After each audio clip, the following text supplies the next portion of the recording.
मैं हूं retired commissioner of police दया अंग्रे और ये एक सत्य घटना है जो मेरे साथ घटी थी। ये बात तब की है जब मैं पुलिस फोर्स में था, लगभग 20 साल पहले। आई वॉज अपॉइंटेड एट शैतान चौकी, जो कि एक छोटे से गांव नंदबाग में स्थित थी। गांव वाले कहते थे कि उस जगह बहुत सालों पहले शैतानी शक्तियों का वास हुआ करता था। इसी वजह से उस जगह जब पुलिस स्टेशन बनाया गया तब उसका नाम शैतान चौकी ही रखा गया था। खैर, वो मेरा शैतान चौकी में रिपोर्टिंग का पहला दिन था as a sub inspector. Promotion के साथ साथ वहां रहने के लिए मकान भी मिल गया था। बहुत खुश था मैं अपनी कार में नंदबाग के लिए रवाना हुआ। रास्ते में अचानक बेहद जोरदार बारिश शुरू हुई। मैं एक्सप्रेस हाईवे पे अपनी कार में चला जा रहा था। एक हाथ से मैंने अपनी शर्ट की जेब से सिगरेट का पैकेट निकाला। उसमें से एक सिगरेट निकालकर मैंने सुलगा ली और मौसम के मजे लेते हुए मैं कार चला रहा था। जैसे ही मैंने नंदबाग में प्रवेश किया, मैंने देखा आसपास बेहद घना जंगल था। रोशनी के नाम पर रास्ते में थोड़ी थोड़ी दूरी पर कुछ स्ट्रीट लाइट्स थी, पर कुछ जली तो कुछ बुझी थी। मैंने एफएम ऑन किया और उस पे आ रहे गीतों का आनंद लेते हुए मैं ड्राइव कर रहा था। गाने सुनते हुए मैं अपनी ही धुन में ड्राइव कर रहा था। तभी मेरे कार को ओवरटेक करके एक कार मेरी कार के साथ चलने लगी। एक खूबसूरत औरत ड्राइवर के बगल के सीट पर बैठी थी और वो मुझे देखे जा रही थी। और फिर वो कार बड़ी तेजी से मेरे आगे निकल गई। अभी शायद थोड़ी ही दूर में चला था कि क्या देखता हूँ, वही कार मुझे एक पेड़ से टकराई हुई दिखाई दी। मैंने अपनी कार की स्पीड स्लो करते हुए उस कार के पास रोक दी। उस कार का बड़ा ही भयानक एक्सीडेंट हुआ था। मैं आगे देखने चला गया, बस कार में देख ही रहा था कि कोई उस कार में है या नहीं। तभी अचानक एक अधेड़ उम्र का आदमी मेरे सामने झट से आ गया। अपनी 50s में होगा शायद। वो पूरी तरह से खून में लथपथ था और कराह रहा था, हेल्प मी, मुझे बचा लो।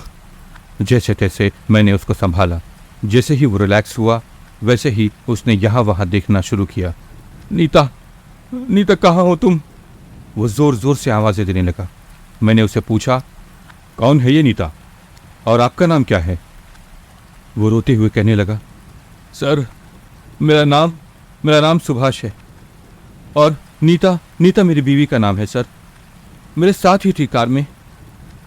मैं कार चला रहा था और उसे बस अभी नींद लगी थी। मैं उसे सोते हुए देख ही रहा था कि अचानक सामने से आती हुई गाड़ी की रोशनी से मैं डाइवर्ट हुआ और मेरी कार इस पेड़ से जा टकराई और मैं बेहोश हो गया सर। पता नहीं कहाँ है नीता, नजर नहीं आ रही मुझे। मैंने देखा उस वक्त रात के 2 बज रहे थे। मैंने तुरंत ही मोबाइल पे नज़दीकी हेल्पलाइन से हेल्प मंगवाई और शैतान चौकी कॉल करके एक पुलिस की टीम को भी बुलवा लिया, जो उस लोकेशन से लगभग 2 किलोमीटर पर ही थी। 2:30 बजे तक पुलिस की एक टीम और एम्बुलेंस दोनों ही आ गए। मैंने सुभाष को एम्बुलेंस में हॉस्पिटल भिजवा दिया। वैसे वो जाने के लिए तैयार तो नहीं था, बट जब मैंने उसे ये दिलासा दिया कि नीता को हम पूरी तरह से ढूंढने की कोशिश करेंगे, तब वो जाके कहीं माना और एम्बुलेंस में बैठ गया। एम्बुलेंस के निकलते ही मैं अपनी पुलिस की उस टीम को लेकर जंगल के लिए निकल पड़ा। बारिश अब भी जोरदार बरस रही थी। सब इंस्पेक्टर इब्राहिम ने मुझसे पूछा, सर हमें किस दिशा में जाना है? उसके कहने का मैंने उसे कुछ जवाब नहीं दिया, क्योंकि तब मैं ये सोच रहा था कि अगर एक्सीडेंट यहाँ हुआ है तो नीता यहाँ से कितनी दूरी पर जाके गिर सकती है। यहाँ ना ही कोई खाई है, ना ही कोई तालाब। इस बीच इंस्पेक्टर इब्राहिम ने फिर से मुझे पूछा और इस वक्त उसकी आवाज़ थोड़ी बुलंद थी, सर हमें किस दिशा में जाना है? उस पर होश में आते हुए मैंने कहा, हाँ इब्राहिम, तुम एक काम करो, तुम 2 कांस्टेबल को लेकर जंगल के ईस्ट की तरफ चले जाओ, मैं बाकी दोनों को लेकर वेस्ट की तरफ चला जाता हूँ। अच्छा एक बात और, यहाँ नेटवर्क होने की तो कोई गुंजाइश नहीं दिखाई दे रही, तो वॉकी टॉकीज लाए हो ना अपने साथ?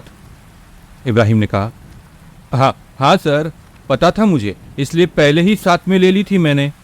मेरे पास एक है और आपके साथ जो कांस्टेबल्स हैं उनके साथ एक है। गुड, जैसे ही कुछ मिले इन्फॉर्म अस। Okay, proceed. और ध्यान रहे, गहरा घना जंगल है, जंगली जानवरों से बचकर रहना। Okay okay sir. हम सब अपनी अपनी बताई दिशाओं में नीता की तलाश में निकल पड़े। करीब 2 किलोमीटर जंगल के अंदर जाने के बाद भी जब मुझे कुछ हासिल नहीं हुआ तब मैं फिर मुड़ा हाईवे की तरफ। लेकिन जैसे ही मैं हाईवे की तरफ जाने लगा ही था कि वॉकी टॉकी पर मुझे इब्राहिम की आवाज़ सुनाई दी। सर मुझे यहाँ कुछ मिला है, आप फौरन यहाँ आ जाइए, जल्दी please. Okay Ibrahim, calm down, मुझे तुम्हारी लोकेशन बताओ। सर, जहाँ से मैंने रास्ता लिया था ईस्ट की तरफ, ऑलमोस्ट 2.5 किलोमीटर पे मेरे पास टॉर्च है, उसकी रोशनी आपको दिखाई देगी सर, जल्दी आइए सर प्लीज। उसकी बातों से मुझे कुछ सही नहीं लग रहा था, मानो कुछ अजीब सा देख लिया हो उसने। एक डर सा था उसकी आवाज़ में। हम जैसे ही उस जगह पहुंचे, मैंने देखा कि जहां इब्राहिम खड़ा था ठीक उसके पैर के पास ज़मीन से निकला एक कपड़े का टुकड़ा, मानो साड़ी या लेडीज ड्रेस का था। मुझे देखते ही इब्राहिम ने डरते हुए कहा, सर ये। डोंट गेट पैनिक इब्राहिम, तुम इन 2 कांस्टेबल्स को लेकर शहर जाओ और रास्ते में नेटवर्क मिलते ही फॉरेंसिक टीम को कांटेक्ट करना, ताकि जैसे ही तुम वहां पहुंचो उन्हें सीधे अपनी वैन में लेकर आना। मैं तब तक यहीं रुकता हूं, देखूं कुछ सुराग मिल जाए तो। वैसे कुछ सुराग मिलेगा इस चीज़ का डाउट है मुझे। वेल, अब जल्दी जाओ। इब्राहिम के निकलते ही मैंने उस जगह के चारों ओर छानबीन शुरू की।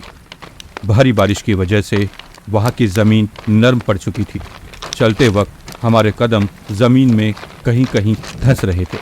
शायद यही वजह हो सकती थी कि ऊपरी मिट्टी निकल जाने की वजह से वो कपड़ा हमें दिखाई दे रहा था। रात के लगभग 3:30 के करीब इब्राहिम फॉरेंसिक टीम के साथ लौटा और आगे का प्रोसीजर शुरू हुआ। थोड़ी ही खुदाई करने पर हमें एक औरत की लाश मिली, जो हो सकता है वहाँ 2 या 3 दिन पहले ही दफना दी गई थी। उस लाश को ज़मीन से निकालते वक्त हवा में बेहद भयानक बदबू फैल गई। बॉडी पर कहीं किसी तरह के जख्म के निशान नहीं थे, ना ही खून के। लेकिन अजीब बात यह थी कि लाश पूरी तरह से झुलसी हुई थी, मानो किसी ने पहले उसे जलाने की कोशिश की हो, शायद एसिड से। लाश इतनी झुलसी हुई थी कि उसका चेहरा पहचानना बड़ा ही मुश्किल था। फॉरेंसिक टीम ने उस लाश से स्किन और हेयर सैंपल्स ले लिए और बॉडी पोस्टमार्टम के लिए रवाना कर दी गई। मैं इस पूरे प्रोसेस में यही सोच रहा था कि अगर किसी को यहाँ लाकर मारा गया है तो बॉडी पे कहीं तो चोट के निशान होते, बट नहीं। मतलब जो कोई भी ये है, इसको पहले मारा गया, बाद में एसिड से पूरी बॉडी नहलाई गई ताकि इसकी शिनाख्त न होने पाए, और फिर यहाँ लाकर दफना दिया गया। मैंने इब्राहिम से कहा कि लास्ट 1 महीने में जितने भी गुमशुदा लोगों की रिपोर्ट लिखवाई गई हो, सब ले आओ।